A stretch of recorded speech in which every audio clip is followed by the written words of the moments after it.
Hello everyone, I'm Max McAllister and I'm back with another in my series on how to create an epic outdoor fireplace for the FireRock company and to how to create a Waterwall feature in conjunction with it at the same time.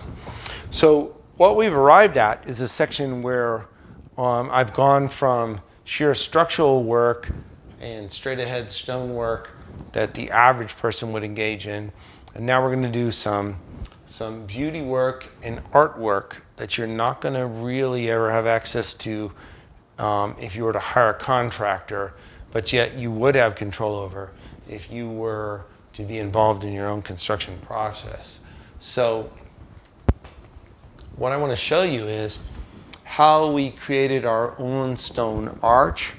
So I was able to go shop for my own stones, which had this blackish gray nature, which completely deviated from the Tennessee fieldstone that we were going to line the fireplace with.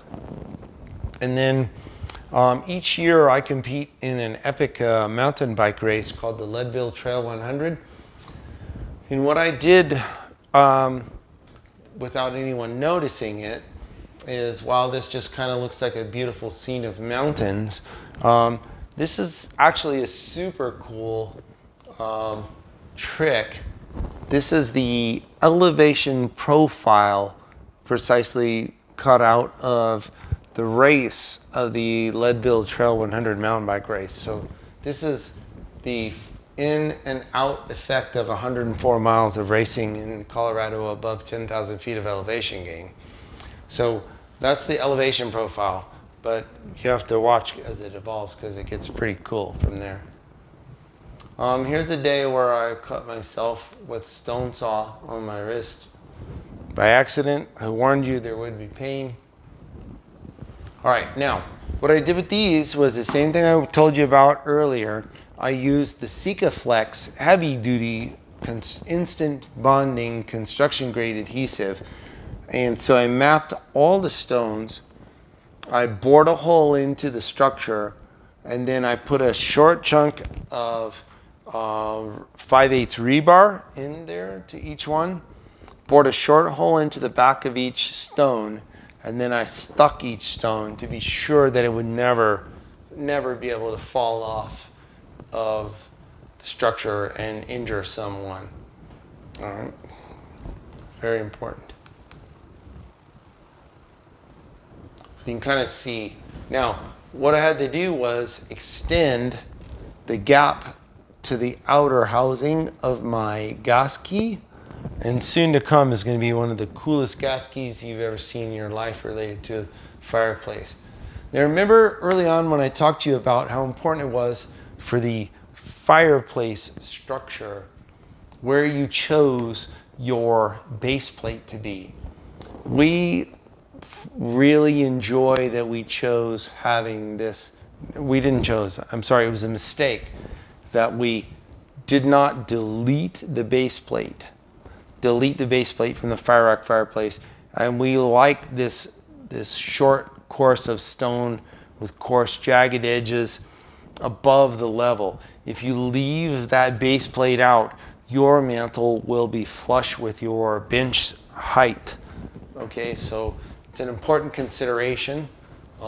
There's no right, no wrong. Like I told you before, nothing right, nothing wrong.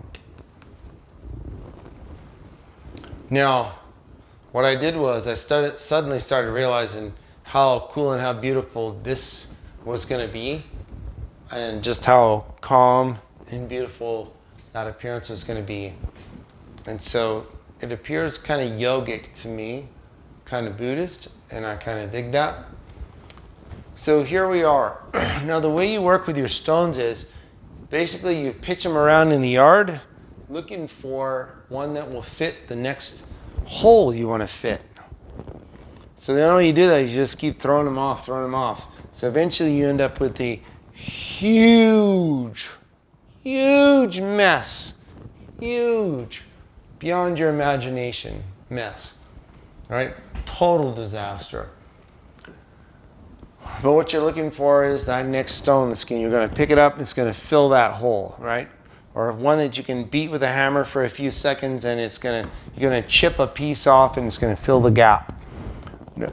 Now you notice I moved my valve from up here down to here. I wanted things where I could reach them. And I knew I was going to need a control box, and I didn't want to look at all this, the pumps and crap. So that was the next thing I had to consider.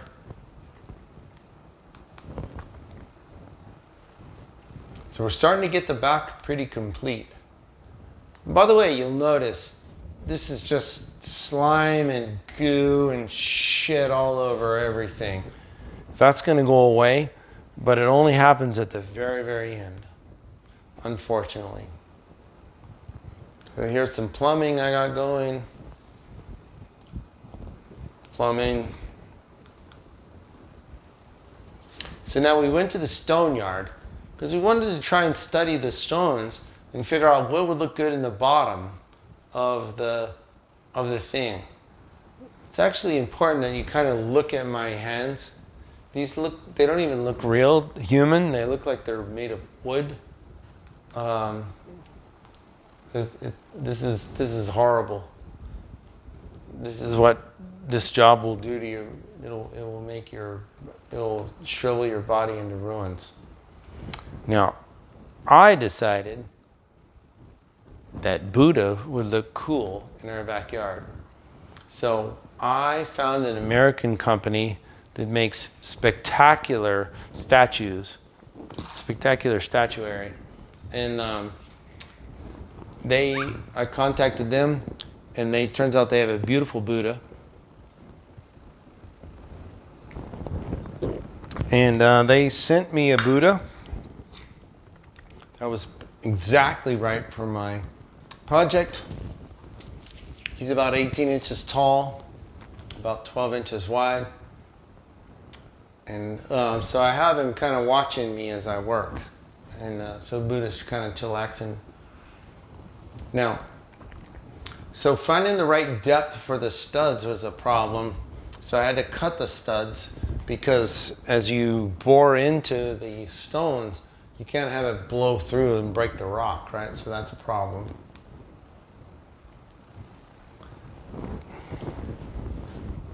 Seriously, freaking awesome.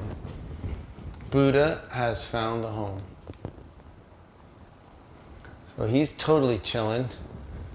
Now you can see the keystone we've created and the arch stones, and you can kind of see that I've got a flow going to them.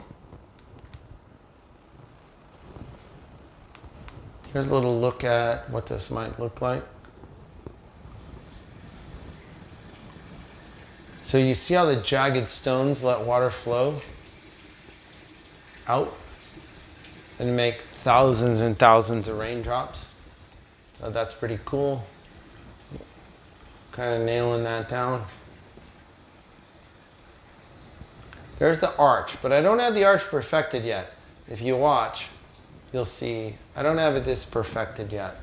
It's kind of still jagged. It doesn't look right. We tried some construction of stairs here.